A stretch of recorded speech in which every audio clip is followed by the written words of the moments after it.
Local players are back. Corey, can you believe that before Thursday, I had never covered a high school football game involving overtime? Really, that was your first ever one. That was the first ever one, and it was a first. Let's put it that way. I was out at old Grambling State University, Eddie G. Robinson Stadium, which I will reiterate. I'm so glad everybody is somebody at Grambling because they kept me dry, they kept me warm. It was all good, and that is very much appreciated. But They yes, I take was. care of you over there. They sure do. We had some issues with seeing in the press box, but shout out to the squeegee man. He did the best he could. So I'm sure that's something that will get rectified before we get spring football. But anyway, the Ruston Bearcats came from 21-0 down to defeat the Neville Tigers 38-35 in 3 overtimes. So I got my money's worth out of the first one, and just a crazy, crazy turn of events in that football game. Starting off, I mean, you go all the way back to the first quarter, and at first, I guess just preface this. Don't get me wrong, Ruston's a good football team. We've been saying that. We've been carrying that Bearcat flag proudly on this here program. So to take nothing away from them, but really, I mean, Neville gave them this game, and I think that's why they were so sick to their stomachs at the end, especially Jeff Tannehill, because you go back to the first quarter, and you left 10 points on the field to start. Timothy Bird broke up a 30-some-yard touchdown run, but fumbled out of the back of the end zone for a touchback. I did not see the replay, so it was not clear whether he was an actual fumble or if he just set the ball down before he crossed the goal line. But either way, Rustin got at the 20. Then William Reed missed a field Was goal. it an early celebration? I had been told that he got a little too excited a little too early. Yeah, that's what it possibly could have been. Like I said, I didn't see the replay, so we want to give the young man the benefit of the doubt, I suppose. And William Reed also missed a 30-some-yard field goal, which was surprising. He's a very good kicker. That's usually pretty well within his range.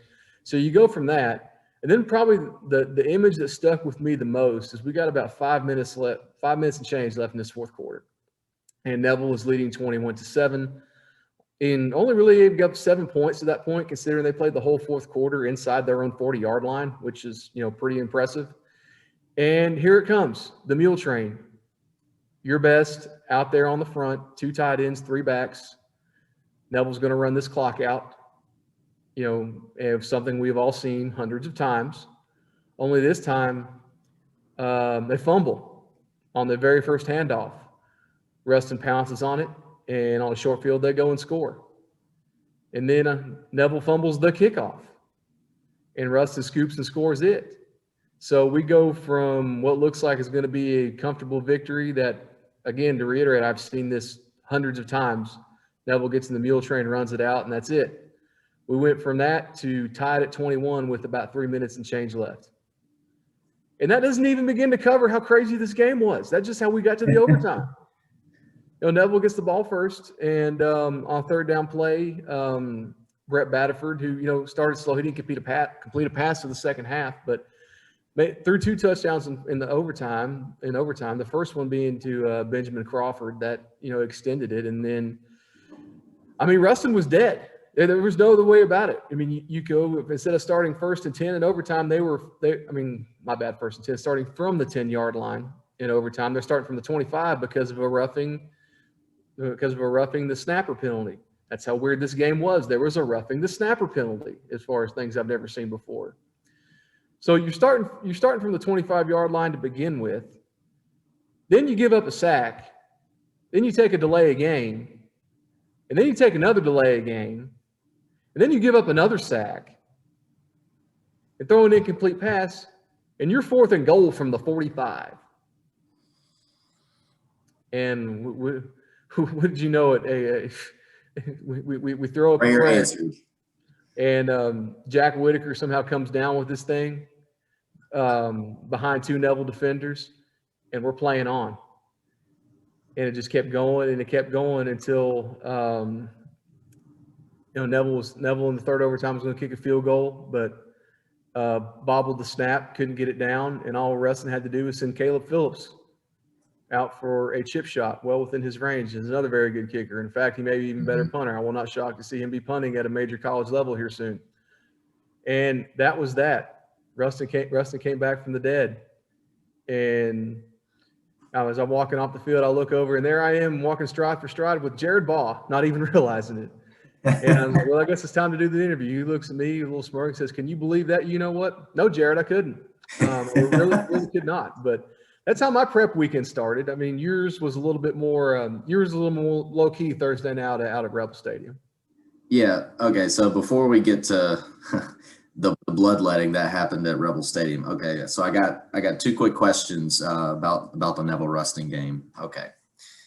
So we talked a little bit about it last week, right? We knew that Bull was not going to be available for Rustin heading into this big rivalry game. So from your vantage point, from being able to be at that game and cover it and see all the ebbs and flows and the twists and turns, when you think back to it, I mean, how did Rustin pull this off without their best player on the field? You know, they really just stuck to their game plan, and it didn't deviate. Now it helped that, you know, their defense really came up big for him. Kyle Williams, former Buffalo Bill and LSU Tiger Kyle Williams, looks to be a pretty solid hand there coordinating the defense. And, you know, outside of that first half where really nothing went right for Rustin, they just kind of settled down and played as this thing got going. And, you know, offensively, you know, they tried several different backs. Devian Wilson, their fullback, who is a very good player. He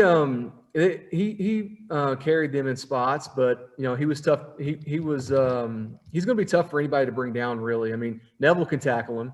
West Monroe can tackle him. I'm not sure many more people other than that will have that opportunity. Rustin even played three quarterbacks in this game too. Jaden Osborne got most of the snaps. He's a sophomore, and he's got a chance to be pretty good. He's the one that threw the Hail Mary pass, and, you know, it was sticking to their game plan. They ran power. They ran a little wham. They stuck with that veer. And, you know, finally, you know, feeding off of the field position they were getting with their defense, they were able to score and, you know, get this thing into the extended period. Okay. My second question is obviously you're pretty entrenched, you know, in that Neville football program. Does this loss, how much does it sting? Oh, it stings. Like, it stings because, you know, Neville Rustin is a big deal, even more so than maybe even Neville West Monroe is a big deal. But just because you look at all the history behind it, they've been playing every year since 1931. They all fought their tails off to actually be able to play this year because it wasn't a guarantee after we lost the first 2 weeks of the schedule with COVID. And just the connections between this program. I mean, Charlie Brown at Neville, Chick Childress at Rustin, two of the most successful high school football coaches this state's ever seen. Both best friends, by the way, which is funny considering the wars they had against each other.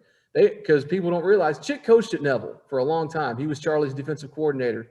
The famed 72 team, 8 days to glory, won 3 games in 8 days to win a state championship. Chick was the defensive coordinator on that squad. So that's why it hurts, just because of everything that comes into that game. But as far as being a lingering hangover effect, I doubt that, because, I mean, you see the block WM on the schedule this week. That's going to take care of a lot of that. And usually, you know, and this is a similarity you will see between Neville and West Monroe. And you're starting to see this with Sterlington, I think, too, as they've ascended up the ladder, is, you know, an early season humbling goes a long way with these programs.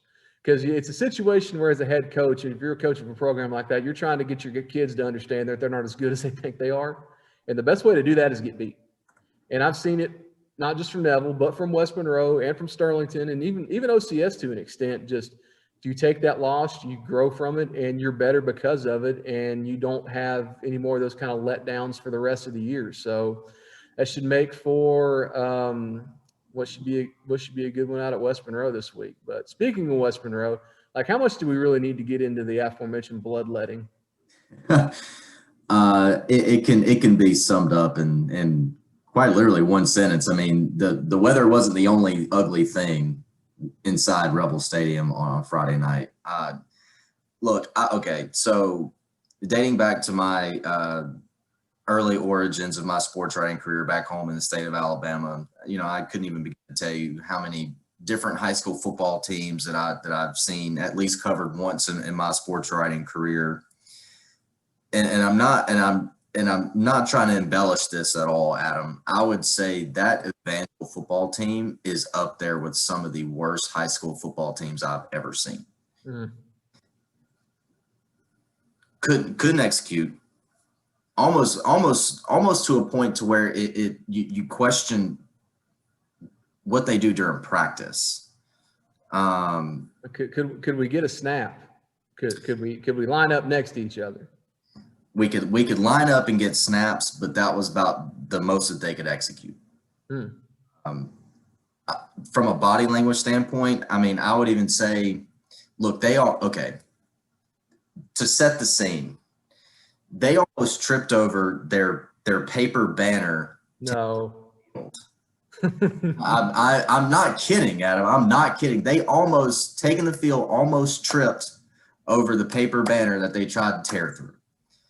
That told the story the whole night. They didn't want to be there. We've heard rumblings that Evangel tried to back out of this game. They did not play. And you could tell it again before the game even started. They did not want to be there. This team was not prepared to be on the same field and compete. I would say probably bad 2A schools. I don't think they can compete with those. You know, I mean, it was bad, Adam. It was really bad. And from the West Monroe vantage point, what they were able to do offensively was a huge welcome sight. You know, they were able to get Jerome Williams going, you know, out of the tailback spot. You know, they still played 10 different offensive linemen during the game. They're still trying to find that best five, that combination of the best five on their team to help them consistently move the ball up and down the field. So there's still some experimentation going on offensively for the Rebels. But, you know, I thought Lane Little looked much more in control of the offense and was able to manage it much better. You know, they opened the game with a trick play, a double pass from Tanner Young to Matthew McAllister. They didn't have to do that stuff, though. You know, they could have confidence builder, all that in their back pocket. Glenn could have kept that for this coming weekend, you know, against Neville. They could have – West Monroe could have legitimately scored 100 points on Friday night if they wanted to, and there was no running clock. Truth be told, I'm kind of surprised Jerry didn't do that. I mean, if we have like residual Dennis Dunn flashbacks, but old Denny Duhan. Denny Duran, who an interesting cat, just fascinates me. Well, one, y'all know I love a good televangelist, but two, it's just this interesting combination of Steve Spurrier and Robert Tilton. It's fascinating. I mean, one day we will tell the Evangel story, or some, not us specifically, but somebody will in our industry, and it'll be executed quite nicely. I do. Maybe I've just seen too much Righteous Gemstones, but I think Walton Gogan should play Denny Duran. That is my celebrity casting for the week.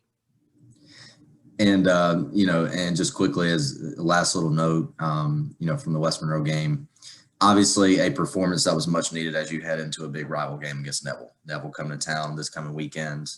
You need to have a good taste in your mouth, you know, getting ready to host the Tigers. And West Monroe was able to get that.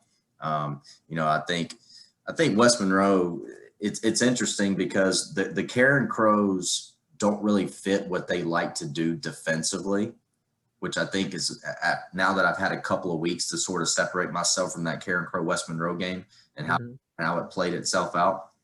You know, I would say that, you know, that almost like what they would see in practice, right? It's not really what they're personnel wise, what they're schemed up to be able to defend against. And so, so you go from that to something that they're much more comfortable with against Evangel, who likes to spread the ball out, try to throw the ball 50 times a game if they can have that much time of possession. And you know, and it was good to be able to you know, not really. I think they allowed 8 yards passing. I think it was like 48 yards total offensively that they gave up to Evangel, and so. You know, that's a good thing that they can build on defensively, you know, as they get ready to host Neville on Friday night. Yeah, we'll get into that matchup later in the show. But to cap my weekend, I went out to the old Lions Den Saturday, and what seemed like it was going to kind of cruise along at halftime. Ouachita jumped on the old Fighting Farmers in Union Parish. We're leading 28-13 at the break. Oh no! God forbid Adam have an easy prep game this week. It's not in the cards. And Union came storming all the way back, won that thing 44-41 on the last play. Washita went for the win instead of the field goal there at the end. Zach Shaw he threw a good ball to Brandon Kimes on a fade route, fell incomplete. The Lions all wanted pass interference, but I mean, there was contact both ways. And honestly, that had been that they had letting them play physical on the edges all game and letting stuff like that go. So that probably wasn't the time to call it anyway, even though it did decide the game. But I tell you what, Trey Holly, who we've been touting going into this season after he had a good freshman year. Well, how does 35 carries for 297 yards and 4 touchdowns tickle your fancy? Yeah. It was like that for our boy. He really carried Union throughout this game. Although I will say Cole Dyson, their new quarterback, I was impressed by him. I actually think he's a little bit better fit for what they want to do than Trent Ginn, which is odd because Ginn was more of a runner. Dyson's a better thrower, and even though they got a better thrower, they stayed in the eye the whole time, which was well. But hey, it worked out for him, especially when you got guys to throw to like another big target, Dylan Harris, who's going to be probably the next in a long line of just those Union guys. Because Union's always got one on whiteout that'll just throw the ball up to, and you get looking at stats, it'll be somebody with like 30 catches, but 15 of them are for touchdowns or something stupid like that. Yeah. And he caught a 25-yard touchdown pass to put them ahead in the fourth quarter. But I will say this, though. I did not expect much from this Washita team going in just because with everything they've been through. I mean, they had 13 guys out on defense due to contact tracing, didn't get to play Neville last week. So you're just thinking the lack of practice time and all that, this is not going to be good for them. But they looked really good, all things considered. And I think the one thing – I mean, of course, there's Washita. They're always going to have athletes, and they've got that again, especially Kimes, DJ Jacobs, a wide receiver, Marcel Henderson, their tailback, can flat out fly. He had a 74-yard touchdown run in that game. And Zach Shaw's an experienced hand at quarterback, the ULM commit. He played very well. But what I was most impressed by was their offensive line. Now, their O-line's not much to look at. We're talking like 5'9", 215, 220 in there. But those boys seem to understand how angles and things like that work because they came off the ball and flat out blocked those grown men that Union have. And when I say grown men, I mean I'm being serious because if you had both teams off the hoof, not knowing who they were, you would think Union was the 5A team because they got some good-looking guys. Yeah. But their offensive line held its own, which is very impressive to me. And they were torn up to lose like that at the end of the game, obviously. But they're going to be at home again this week, Friday night with Bastrop. And I think that's one I'm probably going to check out since you will be handling Neville West Monroe because I just want to see what this team has going forward. Responding from this loss and how they handle that ahead. Good deal, man. Let's see. Okay. Let's dive in. I know where you're going. Yeah, let's dive into the Statue of Liberty Bell here. Statue, I was thinking, well, I would have said that neither rod nor staff was spared, but I mean, do with that what you will, because oh my. And full disclosure, since we had that Washita game, that's what I covered yesterday. But I did watch the first half of the ULM game. Shout out to Paul Letlow for helping us out with a good story that hopefully you all read and consumed both on our platforms and at ulmwarhawks.com. Because Paul is the godfather and the professional mentor of mine, and you should always read his stuff. But I did breathe, I guess, brave that entire game again last night. I stayed up late and watched the whole thing in its entirety, and goodness, you can't get that time back. Yeah, I was prepared going in with what I was going to see, mostly just because I was getting texts from folks during the game on a group text with a couple former ULM players and fans and stuff. What we do, they always want to chat with you. So it drew comparisons to the infamous Wofford game that closed to the 2000 season, which is the worst season in ULM's history of an FBS program. That 2000 team still carries the crown of worst team to ever play for that school since 1994. speaking of Paul Letlow, him being the great historian, I consulted him on this, and he said no, the 2020 team would beat the 2000 team by 3 touchdowns. So I mean, this is still the bar that we have here, and I'm inclined to believe him because Paul has seen. If you think I've seen bad, no, he's seen way worse than me.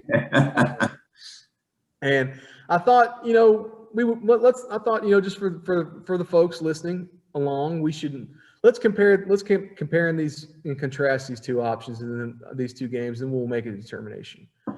So we will start with this Liberty game, which was a 41-7 loss for the Good Ship Warhawk out at Williams Stadium in Lynchburg, which is not far from where some of my people originate in Southwest Virginia. So shout out to the homeland.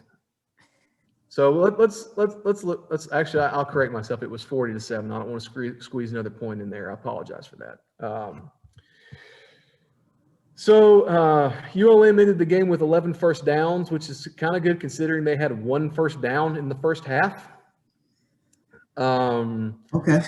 Liberty outgained them 400 yards to 198. You would think 41 you would get top out with more than 400 total yards. Oh, we'll get there. The Flames rushed for 180 yards.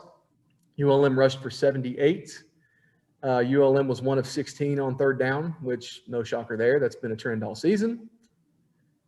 Corey's reaction, he must not be looking at these box scores because most of us that have seen this, we are not fazed by this. But this is where the game got out of hand. 1 for 16? 1 for 16. And 1 for 16. 1 for 16. That's insane. This is where the score. I'm about to do my division table over here, and I'm going to hit you with an exact decimal point percentage of what 1 for 16 is. Oh, that boy's ciphering now. Look what y'all done. Here's where the game got out of hand, okay, and went into this lopsided score, and this is why it's in the running with the Wofford game. ULM's punt team gifted Liberty 3 touchdowns. Yes, the punt team. Daniel Sparks, the punter, dropped a snap. He was attempting to punt into the end zone that was recovered for a touchdown. Liberty blocked a punt for a touchdown, which I'm surprised they only got 1 because it was close every time they were punting. And then Liberty returned a punt for a touchdown. So there's 21 points right there. Okay, I did the math. And what you got? 6.25% conversion rate. 6% of the time. Well, you need to give him at 3 because 5 can go either way. Let's round up. 6.3. Okay, 6.3. 3rd down conversion rate. Okay, but I will say this though, from watching that game, and then I think it's in indication on the stat sheet.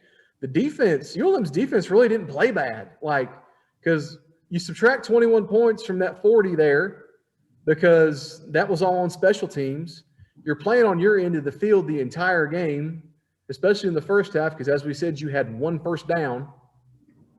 So, to be quite honest, I mean, we talked up Liberty a little bit after we saw what they did to Western Kentucky. I wasn't really that impressed. There were several times that they took deep shots trying down the field, trying to get ULM, and a lot of them were open, but they couldn't hit them. Now the weather was a factor. It was rainy and cold, but still, just wasn't. I guess I just expected more because you get caught up in the hype of Hugh Freeze. I don't know, but anyway. Also looking into Colby Suits threw 2 interceptions. He was pulled in the second half, and ULM's only touchdown was a 15-yard throw from the backup Jeremy Hunt to backup tailback Caden Roche. First touchdown of his career. He's a guy they're high on. He'll have more opportunities in the future. So that's how that one unfolded, and we will go to the tail of the tape. The 2000 season, the season finale. ULM on their way to a 1-10 finish. A ULM team that averaged 9 points per game. Oh God! Against the Wofford Terriers, an unknown opponent for the locals who had never heard of this school, nestled into the hills of South Carolina. I've driven by Wofford once, by the way. I drove right by it. Being from that part of the South, I've heard of Wofford College. I'll point out at the time, that Wofford's enrollment was the smallest of any school playing Division I football. That is FBS or FCS, or at the time their classifications being 1A or 1AA. So smallest in the country. Wow. Wofford won that game 24-6. Outrushed ULM 212 to 40 yards. They were a triple option team, so they only threw for 8 yards. ULM fumbled 6 times in this game. somehow only lost one. Huh. So they had some luck go your way there, and they did score one touchdown. ULM scored. They had the PAT blocked. So there's historical precedent there. But really, what was the third down conversion percentage? I did not look up that. I did, we do have these aids here, and I had to come through the good book, and it was. Hey, the wait is over. Okay. It was not in there, but here is why this does and remains the worst loss in ULM history. As I mentioned, you're wrapping up a 1-10 season. It was the home finale as well as the season finale. The official attendance was 4,208. But as Paul Letlow will tell you, less than 1,000 people showed up to that game because it was cold and sleeting and windy. The Sound of Today, the band, even quit and left during the game. They said, no, we've had enough of this. Loaded up and left. By the time the game was over, there was only one person in the stands. And you know who that one person was? Who is that one person? Our mutual friend, DJ Dave Robinson. No way, you're lying. If I'm lying, I'm crying. Also, ULM did not have any rain or cold weather gear for this game, so they had to borrow Wofford's.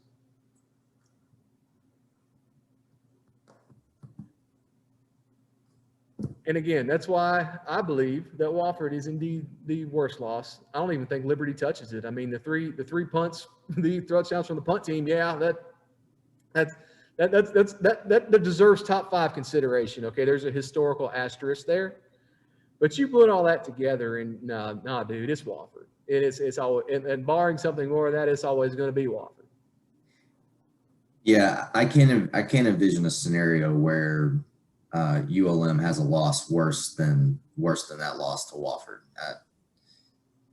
I think they're beyond that, right? I mean, it's because you're not gonna. I know they still schedule some FCS schools every year, because you want that extra home game. This would be losing if that Cal Poly game had been played and they'd have lost to them, then okay, maybe then you might have more of an argument there. But again, I'll also point out that this ULM team is way more talented than that 2000 team was. So I think you also have to factor that in as well. But I digress to where this team goes now. This team is on a bye week. And I don't think there's a team in America that needs a bye week more than this bunch. Because in all seriousness, I know we kid, but you look at the problems they're having, and I think a lot of them still is attributed to practice time and lack thereof, not having a legitimate camp. People are going to say, well, it's been the same for both sides. Well, kind of. I mean, depending on whether the other side has had to endure as many COVID-related problems as ULM has. And I mean, if you don't think that those are a legit thing that can harp for preparation, tell me how Coastal Carolina put 52 on Arkansas State. So a team that was coming off having to deal with their own COVID-19 outbreak. A team that went to the Little Apple and had better and beat Kansas State probably had better. I don't think the talent gap was that big. I think Arkansas State's wideouts were better, honestly. But oh, for sure. But looking at that too, the other thing too, yeah, you're practicing during the week and you've got guys back, but you're also practicing not so much to get yourselves better during game week as you are trying to prepare to go play a team. Now they've actually got a full week where all they have to worry about is themselves. And I think that's absolutely huge for going forward for them, because they can at least work this and get this stuff right. And, as far as the special teams, like some of this is basic elementary stuff that can get fixed. Who to block. Yeah. Who takes who when someone comes free and, things like that. I mean, and, it's not like it's just one side. I mean, they've had them blocked from the left side. They've had them blocked from the right side this year. So it's been an equal opportunity thing. The only thing I would caution folks about a grand improvement on special teams, and I may have mentioned it on the show before, but to be good at special teams, you have to have depth, because you cannot escape depth at anywhere on a football team. So I think some ULM fans had this magic idea. Well, why can't we? That's our niche. We'll just be good on special teams like Virginia Tech. Well, Virginia Tech had depth, okay, during the ball years. And so there's two things you can do. You can be like Virginia Tech and play your starters on special teams, which sounds like a good idea, until you realize if that means they're playing more snaps on special teams, they'll end up playing less snaps on defense or offense, because there's this thing called fatigue. So your 2s and 3s are going to have to play, whether it is on offense and defense, or if they're playing a lot on a lot of special teams. So you can't just outrun that. But I do think this bye week will be huge for them. And, typically, and this is the thing that Matt Viator has done a very good job of in 5 years. They block out the noise from outside. Now, they've not had to deal with anything like this year. Last year got pretty ugly at times. I think the year they went 6-6 in 2018, after that Georgia State game, that was as ugly as it had been until this year. But he's done a very good job of blocking all the noise outside of that building, and the kids still practice hard and do what they need to do. And I would, as of now, I have no reason to believe they would do anything otherwise. Now, I know probably the talking point right now is, well, this team's quit. No, they haven't quit yet. And maybe they quit Saturday. I mean, Saturday is the kind of loss that usually leads to the inevitable checkout, but I don't think we're there yet. I really don't. And my qualifications, my first year on the beat, 2015, I saw a team check out. I can tell you exactly what steps that happened. Like from the moment they lost at Tulsa, and there was an altercation amongst the team in the locker room, to when they went up and went to Idaho, and the score didn't indicate just how bad they got drugged, because it was very much we know you can't stop the run, we're going to run it right at you type game. That's when it started. And you could tell just going to the locker room, those dudes were like, all right, let's just get home, because whatever. But the really didn't check out didn't happen until they went to Lafayette on Halloween and blew a multi-score lead at halftime against the Cajuns. After that, it was done. And that's when you saw just nightmare score after nightmare score. I think they gave up 59 points in back-to-back weeks. Oof. So we're not there yet, okay? And I still think that there's a chance they could find something, and maybe we eke out a few wins this year. And whether you want to say it's positivity or not, I mean, I guess it depends on the fan, the eye of the beholder. But let's just put it this way: I don't think the team's checked out yet. So that being said, so you don't think ULM's any closer to an 0-1 season than they were 2 weeks ago? No, I mean, I still think, it's still possible. It was possible 2 weeks ago, and everybody was, excited about the progress that they saw during the Georgia Southern loss. I mean, it was still there too. So that hasn't gone away. But I still feel like this team can find a way to win a couple. And depending on who it is they beat and what point they do it in the season will probably determine how the greater narrative plays out amongst the fan base. But moving on anyway, we were right, Corey. UTEP's not bad at football anymore. UTEP's good. I had watched a little bit of film on them. I watched some of that ULM game from a couple weeks ago, and so I knew coming in that, I know Skip Holtz and football players over at Tech. They talked about it all week leading up to the game. This isn't the UTEP that everyone's come to know over the last decade. But man, they looked the part. I tell you, the Hardison kid at quarterback has got a cannon. Mm-hmm. Just a redshirt sophomore. So if he plays out his eligibility, he's going to be the starting quarterback for the Miners for the next 3 years. That's a scary thought. If I'm in Conference USA West right now, yeah, I know their best wide receiver is a senior this year, and it's a possibility that he would consider, not picking up his extra year of eligibility that he'll get next year and go ahead and see what he might can do in the draft. But so you're really only get your one guy either this year, you might get him next year. So that they are going to have to go find some guys that can catch some passes, that Hardison will throw. But this kid's he has every tool that you would need who, you know, it's kind of like who Tech's going to see this coming weekend in Marshall with the Grant Wells kid, you know, a freshman that's come in and really just sort of completely changed the program. You know, I think this Harsin kid has that ability for UTEP. He's a guy that I think Dana Dimel can build his program around for the next 3 years. I mean, he threw a rope on the run where he didn't even set his feet last night. And he threw it, it was like 40 yards in the air. And there was no air underneath the ball. I mean, it was a bullet, man. It was on a rope. And I was like, oh my God, that's incredible. But yeah, UTEP's good, man. Their defensive line is solid. I think their defensive line probably is, you know, probably the second best one that Louisiana Tech, you know, has seen this year, outside of what they saw in Provo, Utah. Yeah. They can rush a passer and they can get after it. And, you know, Tech kind of was behind the 8 ball Friday. They had gotten the news that both of their starting tackles on the offensive line were not going to be available to play the next day. So that would mean Tech was on their third left tackle then, since Willie Allen opted out. Yes, they were on their third string left tackle, and they kind of switched back and forth last night. It was Walker Hankerson for a little bit at the beginning, and then Byron Rossell switched over to left tackle and played some left tackle.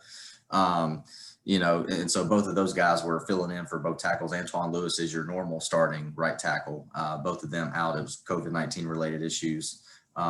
So probably won't have them for the Marshall game this coming weekend either, which is going to be a big matchup to watch. Is going to be how Louisiana Tech's going to be able to find some chemistry up front in the 5 guys that they're going to have to play, you know, and put a team and put an offense together that's going to be competitive with Marshall, because Marshall's going to come in and Marshall's look great. You know, I think you can make the argument that Marshall looks like the best team in Conference USA, you know, and they have the banner win for this league so far. You know, they have that win over Appalachian State, you know, so that it's going to be big, you know, and one of the things that I noticed throughout the course of the game last night, which obviously is an immediate byproduct of you missing both of your starting tackles, is as the game went on, Luke Anthony kind of lost a little bit of faith and a little bit of trust in his offensive line, and he got a little happy feet in the pocket.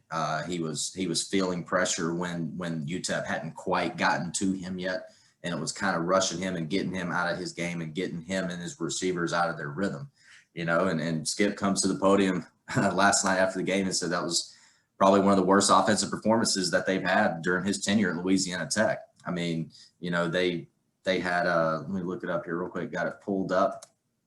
I think it was they ended the game with let's see, 91 rushing yards, 119 passing yards, which, you know, is Skip Holtz's baby. So 210 total yards, which again, I don't think Luke. I would say this is probably the worst Luke has looked in terms of, you know, from start to finish, his overall film from a game. I think this was probably his worst game, but I do think some of that again was because he got sacked 3 times in the first, you know, 24 minutes of the game, and so that kind of got into his head. Yeah. And then that affected the way he played there on out. And so, well, with them playing 2 quarterbacks, was that because I did catch the second half of that game last night after I was watching Lane Kiffin toy with Nick Saban. Oh boy, what was that? Was them playing 2 quarterbacks? Was that more to do with just protection issues and just trying to find something that would work? Since, like you said, UTEP's good defensively, and when I watched them against ULM, they did impress me as well on the defensive run, particularly Kelton Moss, their big defensive tackle, who's a Jonesboro Hodge kid, by the way. Yeah. You know, okay. So I think it was more so like Aaron Allen didn't come into the game last night with, you know, Skip didn't put him out there with intentions of, all right, we might can open up this quarterback race again. No, I mean, Luke Anthony's your starting quarterback, but I do think in the game last night, I do think Skip was thinking, okay, Aaron, come here. Like, let's get you in the huddle. Let's get some plays calls. Let's get you out on the field. Let's just see if you can help us move the ball down the field because you're a little more mobile. you're good with your feet, and you usually make good decisions when it comes to, if you feel pressure, you can escape, and then if you need to tuck, you can tuck and run, and usually get positive yards. I just think Skip last night was putting Aaron in the game because they were searching for something offensively in terms of a spark, because nothing was happening. They can't, it was like a couple weeks ago, or last week when they played at BYU. You came out the gate and your opening drive just works to perfection. It was 75 yards, 5 runs, 5 passes, touchdown. And they've been able to score on their opening drives more games than not. I think actually, now that I think about it, I think they've scored on every single one of their opening drives this season at Southern Miss, Houston Baptist, BYU, and now this past weekend against UTEP. So they're really good coming out of the gate. Where they're trying to piece it together now is how do you maintain your consistency, as the opposing defense starting to make their adjustments. Yeah. And they're gonna have to figure some things out. The running game still is not there for them. I thought Justin Henderson in the limited time that he got last night, he only carried the ball 15 times. I think he ended up with 54 rushing yards. But I will say, from an intent standpoint, this looks like the hardest he's ran all year, which is a good sign, because I didn't think the first 3 games he looked like himself. I think he looked closer to the Justin Henderson that we come to know last year in this game against UTEP. Israel Tucker, the other senior running back that Tech had a pretty good game. He scored 2 touchdowns. I thought he was much more instinctual, and it was able to have a little better vision. But they're gonna have to figure this thing out. They're gonna have to. I'm not sure if Walker Hankinson and Byron Russell, if those are the guys that they'll ultimately settle in on at playing tackle against Marshall this weekend.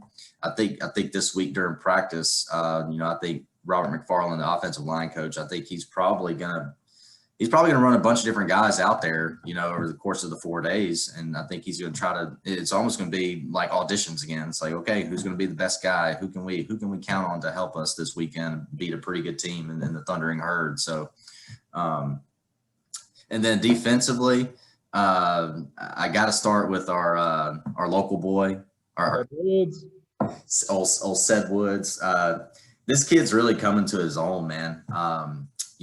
I think every week there's been at least 1 or 2, maybe even 3 plays every game that he makes.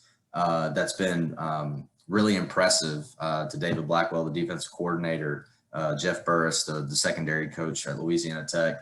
I think this guy, I think when he started against Southern Miss, I think it was one of those things where the competition between him and Broderick Calhoun, the other cornerback, I think it was kind of like, okay, well, we're just going to give you this start, and then we'll probably – depending on how you play, if we need to pull you, we'll put Broderick in there, and then we'll probably start Broderick against Houston Baptist. Well, Cedric went out there and had a good game against Southern Miss. Yeah, now he was lined up against Tim Jones, who's one of the best, wide receivers in Conference USA, who ended up having a pretty big game that night. But Southern Miss was moving him all over the field, so he wasn't just locked up against Cedric Woods the whole time.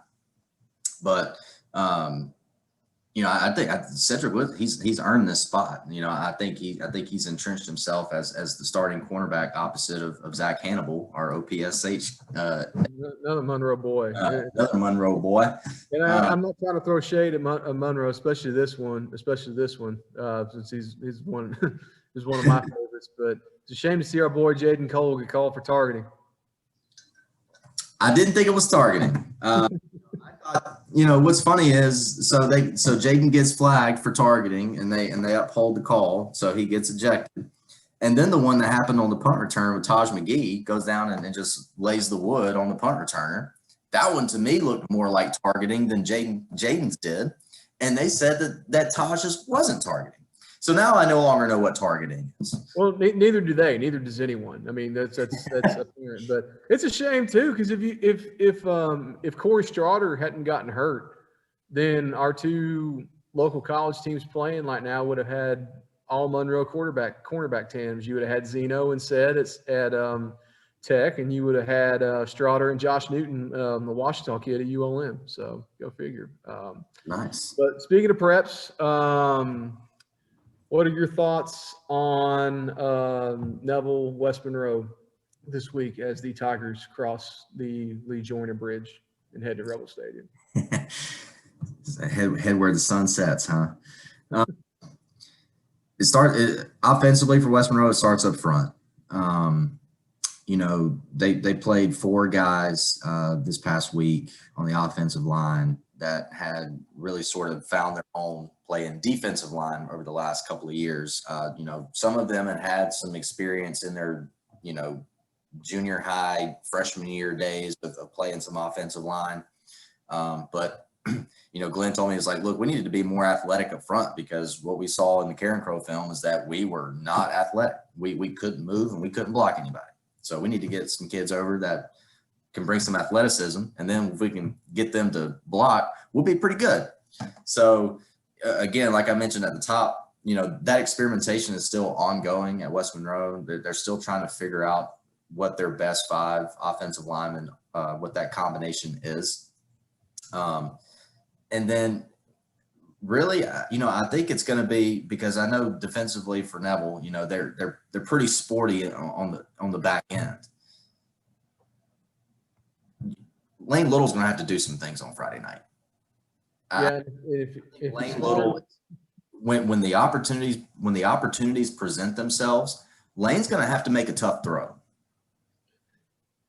Yeah, and if he does, he should not direct said tough throw at 31. That was one of the bright spots on defensively for Neville against Ruston was Lorenzo Dubose. Just days after getting an Ole Miss offer, he had a 95-yard pick six in that game, and followed that up on Friday by getting an offer from the Arkansas Razorbacks, who probably should have beaten Auburn Saturday. Who got cheated out of a win, right?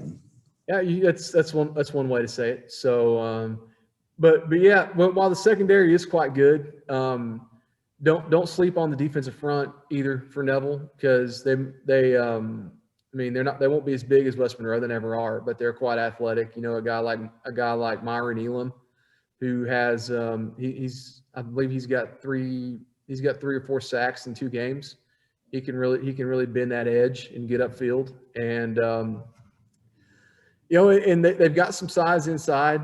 Probably not as much as West Monroe, but it's good. And then linebacker Hinton Roberts is having a good year, as is Lane Blue, the Cedar Creek transfer. He's played well at times. They'd like some more consistency out of him, and they're going to need that to tackle Big Jerome, because they know what that's going to be. Then offensively from Neville, just cleaning stuff up, not just the fumbles and turnovers, but there was times in that game where they would have the right calls, but there could be a breakdown on the offensive line, somebody not getting blocked like they need to. Ruston had something to do with that, because Ruston's good.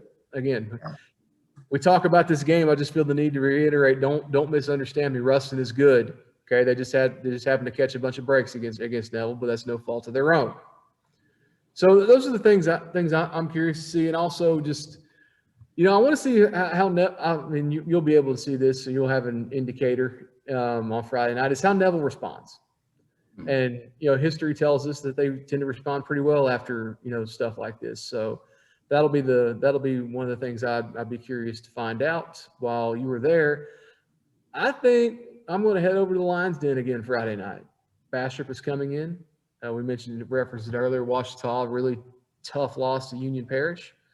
How they respond. There's some things about this Ouachita team that I really like, that I think could really be good for them going forward in district play and all that. So we'll see what they do against the Bastrop. I don't think Bastrop has quite as much depth this year, but it's still a vintage Bastrop team, and they've got really fast kids like they always have, and guys that can fly both at wideout and in the return game. And then Zy Scott returning a quarterback. He's already got 1 300-yard game this year, so that's a good hand. But my prep slate's going to start on Thursday night. I'm going to Mackey Free Stadium. I'm going to watch Sterlington go over there and take on Richwood.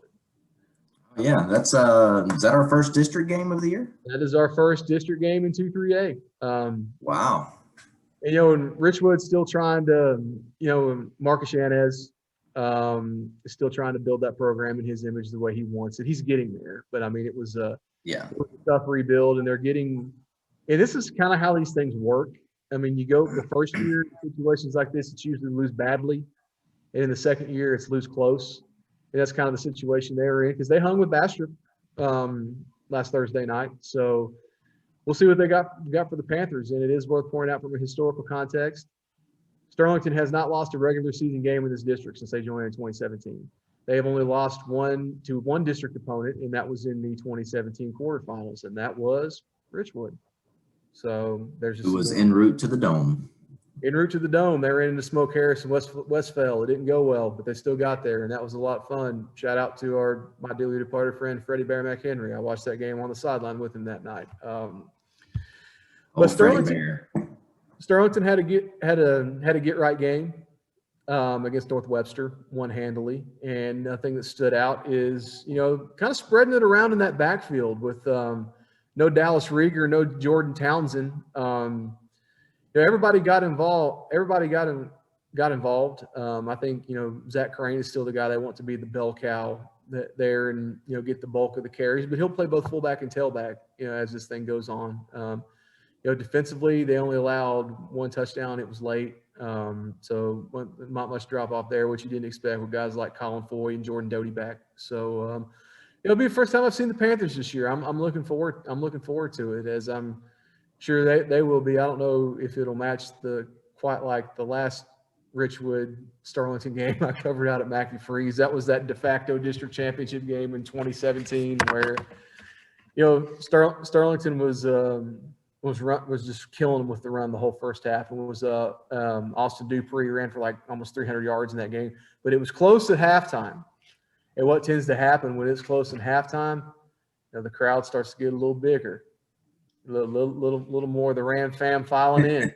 The next thing you know, you got a dude up in the press box with a live mic getting everybody fired up, and it was nuts. It was quite a scene. Sterlington ended up winning that game, but like we mentioned earlier, the Rams got their revenge in the quarterfinals, and just that's one of those games that can really spark a good rivalry. It's just unfortunate Richwood hasn't been able to hold up their end from a competition standpoint to make it so, but we'll see what happens.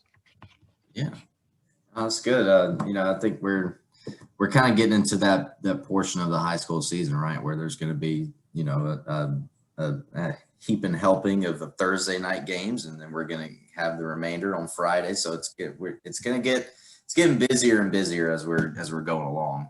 Well, truth be told, we really don't even know when these games are going to be. Between COVID and the hurricane, we're just kind of, all right, I guess I'll go do this tonight.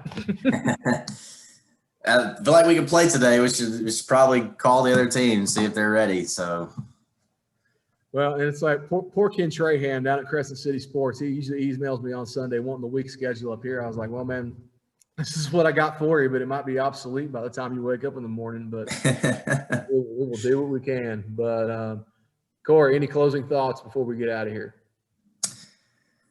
Yeah, look, I'm looking forward to my slate this weekend's good, man. I'm gonna get my first football taste on Friday night, in the Neville West Monroe game, and then follow it up the next night with a really good Marshall team coming into Ruston and Louisiana Tech playing them. So, but I'm really excited. There's a lot of really good football, that we'll have the opportunity and the pleasure to cover this weekend, starting Thursday night.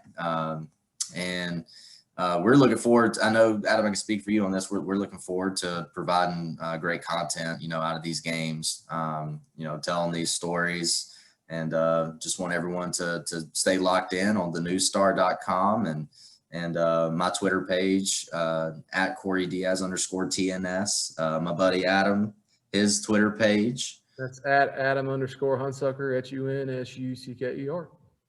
Yeah, so we're looking forward to it. There's tons to look forward to, plenty to be excited about, unless you're an LSU Tiger fan. Had to get that one in right at the last second. Got it. Well, I hope you enjoyed that. You enjoyed that as much as we all enjoy watching Bo Pelini teach secondary concepts. So anyway, appreciate y'all watching. We will do this again next week. Have a good one. You guys take care.